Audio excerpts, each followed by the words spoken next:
Ano kanyang? Hindi ba gido lang manok galog bro. Aw, sikan siya ng bataan na. Ilak-ilak yung dagi. Oh, kalma.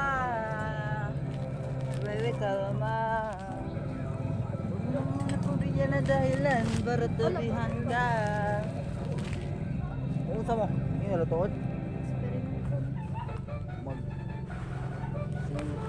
Ikaw ako si Basan. Ang ating one-time the new Filipino time mga kabigada, darapang alas 6 ng gabi.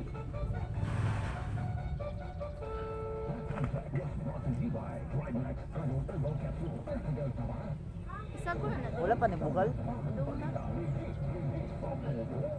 Isa sa kulaan? Awa, G5Y. G5Y. Yaka ni Google. Google. Kay G-Man, Google. G5Y. Ano kay Kuwan. Website. Ang programang ito ay hatid sa atin ng Agay, sakit. lalaking labing umaangat. Karon guys, mag-eksperimento.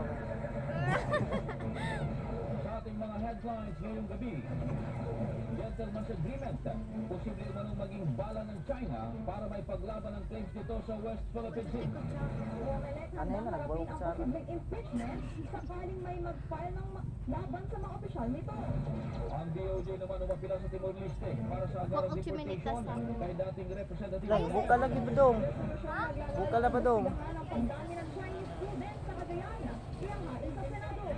Official visit ni New Zealand Prime Minister Christopher Luxon nagaganap na ngayon sa Palasyo ng Malacanang. Halaga ng piso kontra Saan naman ka makiasa?